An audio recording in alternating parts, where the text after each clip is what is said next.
Iko hivi watu wa Mungu. Ukitaka thamani yako ipande, ukitaka uanze kukua, yani utoke sehemu moja kwenda sehemu nyingine kimaisha, lazima ukubali kuachana na watu waliokuzoea. Yani pale ulipozoeleka sana, pale ulikofahamika sana, inatakiwa ukubali kuachana na hao watu au uhame kabisa hilo eneo.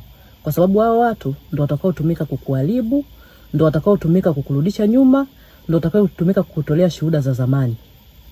Ngoja nikwambie. Sheria ya kiroho inasema, Mungu alimwambia Ibrahim, ukitaka nikubariki, toka hapo nyumbani kwa baba yako, nenda mpaka kwenye mji nitakao kuamuru, huko ndiko nitakao kukubariki na kumpa baraka zote. Alimwambia hivyo. Sasa ukiwa na macho ya kiroho, Mungu akitaka kuanza kukuinua, lazima atakuhamisha, lazima kuna maeneo atakutenga, lazima kuna watu itabidi uachane nao. Kwa sababu wale watu waliokuzoea wale ni watu wabaya kuliko kawaida. Kuna siku atatakiwa mtu anayekuja kukuinua, atafika pale, atakutana na mtu mmoja, atamwambia namuulizia fulani. Yule hafai. Yule sasa hivi atakuwa yuko pale baa pale anakunywa na leo ndo kawaida yake.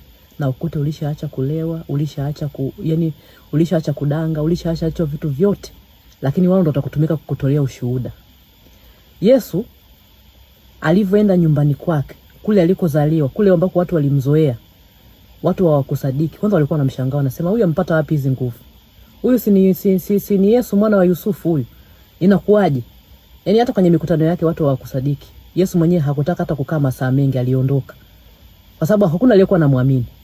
Kwa hiyo ukitaka kupiga hatua kwenye maisha yako, jitenge. Mungu ukiwa wa kiroho zaidi, Mungu atakuonyesha ni wapi uende. Mungu akitaka kushusha baraka zake kwako, kuna watu lazima uwaachilie na kuna maeneo lazima uhame.